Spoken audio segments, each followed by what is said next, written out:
Why the biggest investment concern is not war. A lot of people thought that their investments now during the Iran-US war will completely be wiped out. Well, that didn't happen. It is said that this war costed the US taxpayer more than $1 billion a day. But that costs, we must remember, although it costed the taxpayer money, other people made money because of the war. Like the drone companies and the people manufacturing the weaponry, and also AI and tech companies, which is the largest companies in the world. And all of us are in some way or another invested in the tech companies. So war is not the problem.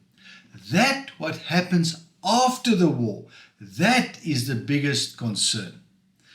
Oil prices is up, fuel prices is up. In other words, everything will go up, and that is the biggest enemy of investments is inflation. Everything which is becoming more expensive.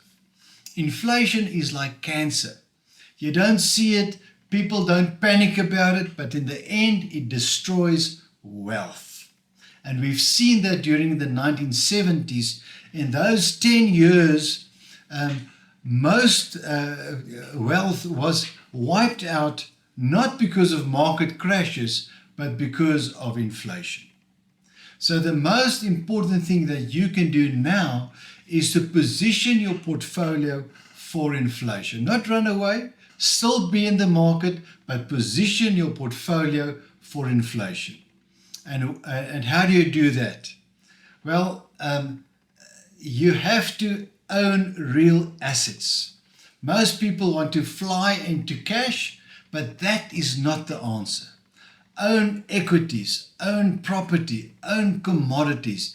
That is the type of things you have to own during periods of inflation, the period which we are entering now.